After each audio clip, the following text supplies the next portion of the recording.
My son was always afraid of fire. One day, he told me why. My son, Mark, was a very easy baby. My husband Julian, who was my boyfriend at the time, were only 20 when we found out I was pregnant. He used a condom, and I was on the pill. But despite this, the astronomical odds of me getting pregnant happened. We were obviously in a deal of shock, but decided to go forward with the pregnancy anyway. After all, with the chance of pregnancy being so low, this baby is a miracle, isn't he? Fast forward 8 months, and I'm in the delivery room. A bit earlier than most babies, but the doctor assured me that a month early wasn't anything to get in a fuss about. After 37 hours of pain and labor, my son popped out. He was a beautiful 6 pounds, 8 ounce bundle. But the strange thing was, he didn't cry. The doctors and nurses were concerned at first, but after checking his airway and seeing that everything was fine, they just wrote it off as one of those rare instances of a quiet baby. Little did I know that he'd be a quiet baby his whole life. Mark hardly ever cried. In fact, he didn't even cry to tell me he was hungry. From birth until he was old enough to talk, I had to set up a timer on my phone to let me know when it was feeding time again. And as for diaper changes, well, we didn't have to worry about those for too long. As soon as Mark had enough physical strength to start walking, around 10 months old, he'd marched himself into the potty. It sounds far-fetched, I know, but honest to God, it happened. And we supposed it made sense. Mark always had an aversion to using diapers. I can still remember the day we came back from the hospital, and my husband was trying to change Mark's diaper. "Up, babe," my husband called warily. "HM." I hummed to him, preoccupied with setting up the baby's clothes. "He hasn't gone," Julian stated confusedly. I turned to his direction. "What? Surely he didn't mean what I thought. What do you mean he hasn't gone?" "He's dry." I was a bit worried about this, so I called up the doctor who'd delivered Mark and asked for his help. He told me that perhaps the baby was just dehydrated and that I should feed him more often until he could set up a time to see Mark tomorrow. I felt awful hanging up the phone without proper assurance that Mark would be fine, but I suppose the doctor was right, and it was about time to feed the baby anyway. I took the doctor's advice and gave him a bottle right then and there. He fussed at first, not wanting to take the bottle's nipple, but eventually started suckling after realizing that I wasn't going to let up. Mark fell asleep while drinking, and when he woke up, his diaper, much to his chagrin, was wet. And it was weird. He almost looked annoyed that we had to change him too. We'd soon picked up on the pattern that Mark would hold in his urine for as long as he could manage, and then wet his diaper while napping. It was odd, but the doctor said he was physically fine otherwise, so we just accepted it. And life went on for me, my husband, and our quiet baby boy. It was at Mark's first birthday when we noticed his affliction to fire. We had put one small candle on his cupcake, and after lighting it, Mark covered his eyes. He didn't cry. No, Mark never cried, but instead, he covered his eyes and started shaking his head, repeating "no" over and over. Julian and I exchanged a look of concern before blowing out Mark's candle and cooing to him, "It's alright, baby, it's gone," I assured. Mark slowly lifted his hands from his eyes and looked up to us. His eyes were glossy, like there may have been tears present, but none fell. We scooped him up and hugged him. "No more candles, okay?" He squeezed me back, and I took it as an okay.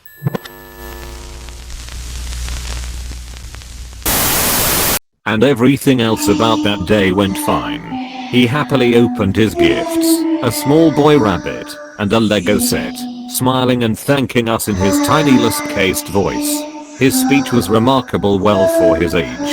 Well, everything about Mark was remarkable, really. All of our friends were jealous when they started having babies. "Oh, my Molly keeps me up all night with the crying," my friend Liz said, and she seemed irritated when I told her I couldn't relate.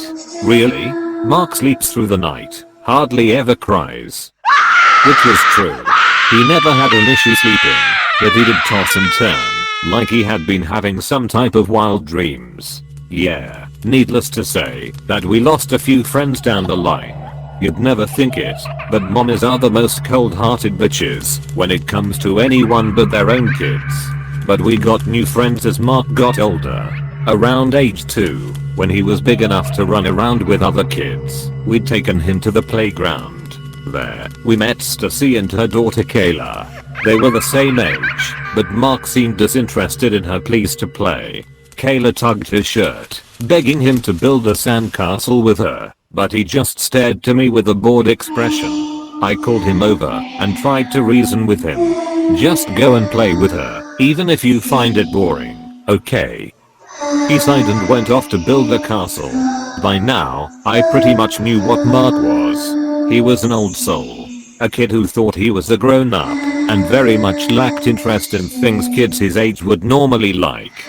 After a few months of getting to know Stacy, she invited me, Julian, and Mark to eat at a restaurant her and her husband owned. We happily agreed, and got dressed in our best outfits. Mark even had an adorable little boatie, which he actually said he liked. But what we didn't know was that the restaurant was one of the kinds where they cook the food in front of you. By now, we had known to avoid fire at all costs, no longer using candles at birthdays or taking advantage of the fire pit we had been given as a housewarming gift. We sat at the table. Mark places himself in Julian's lap. Stacy and her husband Kat sat in a row beside us. Eventually, a man came out, took our orders, and began to cook. We watched in awe as he tossed an egg into the air and caught it on the blade of his knife. Even Mark perked up and gave an amazed woo. Everything was going smoothly until the damn chef got out a bottle of oil and doused it on the stove atop. It happened in slow motion. The oil reacted with whatever it was on the stove and created a huge flame. We watched as the flame shot up in the air and Mark jumped back into Julian's chest, giving a near-piercing shriek. He grabbed onto Julian for dear life. He even soiled himself in surprise and fear. Then, for the first time in his life, Mark began to cry. Not just any cry. No, Mark let out the most pained, most heart-wrenching cry I'd ever heard. We were in shock for a moment. God, I'm so sorry, the chef apologized. No, you're fine. I assured, we should get him home, I said to Stacy and Kev. They apologized profusely for upsetting Mark, but Julian and I assured them that it wasn't their fault. We got Mark in the car and covered his soiled trousers with a blanket until we got home. He sat in the car seat with his thumb in his mouth and tears lacing his cheeks. Both of those things he'd never done. Up until tonight, I thought Mark would rather eat a bug than cry or suck his thumb. When we got home, I drew Mark a bath. He was still giving little sniffs and whimpers while he bathed. I felt awful, wanting nothing more than to help my little baby boy feel better. Julian and I laid with Mark in our bed after the bath, rubbing his back. I exchanged a look with Julian, and he knew what to do next. In the car, we had had a quiet conversation about talking to Mark about his fear of the fire. Julian was questionable at first. He's a baby, he said. How's he gonna know why he's afraid of such a silly little thing? I scoffed. Do you really think Mark, of all kids, isn't going to know something? And Julian quieted at the question. Mark knew seemingly everything. He answered questions that even most adults would have to Google. Despite being so young, he was wise way beyond his years. Mark, buddy? I asked as Julian continued to rub his back. He didn't make a sound or even move, but I continued anyway. Why does the fire scare you so bad? Mark stopped breathing. His whole little body stiffened, and he looked at me with fear in his eyes. Don't make me tell you, he said in a small voice. Hey, Julian comforted. It's okay, we won't be angry or anything. Mark looked to him, and back to me. Really? He asked, tears now falling down his face. Really? I confirmed. There's nothing you can say that can ever make mommy or daddy angry, okay? Mark looked assured, but still tense. He took a breath, probably for confidence, and shakily told us his story. I was here before. He sounded like he was trying to find the right way to say that sentence, but that's the best he could do. What do you mean? I asked. He sighed in frustration. It's hard. Calm down. Julian said softly. It's okay. Take your time. Mark sat quietly for a few moments. You could see the gears in his mind turning, trying to find the words to explain what he was thinking. Finally, he spoke. I was here before. Lived before. A long time ago. I think my soul left my body. I mean, what do you say to that? When I was a kid, older than now, my mommy burned me. She threw gasoline on me and lit a match. It hurt, mommy. It hurt so bad. My skin boiled and fell on the floor and Mark's words broke off into deep, terrified sobs. It's okay, baby, it's okay. I hugged him tightly. He kept going.